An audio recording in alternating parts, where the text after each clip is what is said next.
પાણીથી ખેતીની જમીન પર ખતરનાક અસર થાય છે। જમીન વિજ્ઞાન અને ભૂસ્તર વિભાગના વડાનું આ નિવેદન સામે આવ્યું છે। જૂનાગઢ કૃષિ યુનિવર્સિટીના એચ.એસ. સાકરવાડિયાનું નિવેદન સામે આવ્યું છે। ઝેરી રજકણો જમીનમાં ભળવાથી જમીન બગડે છે। ઔદ્યોગિક પાણી અને પ્રદૂષિત હવાથી ખેત ઉત્પાદન પણ બગડે છે। કારખાનામાં ઉત્પન્ન થતી હવા જમીન માટે નુકસાનકારક છે।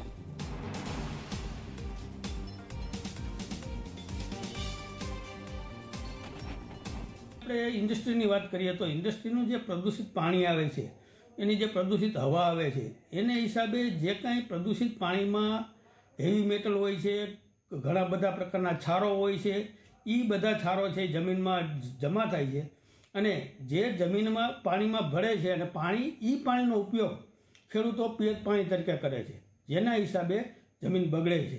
એટલે આ જમીન છે એ બગડ ખૂબ જ અસર કરે છે, ઉત્પાદન ખૂબ જ ઓછું મળે છે। એટલે ખેડૂતોને આ બાબતે ખૂબ જ કાળજી લેવાની જરૂર છે।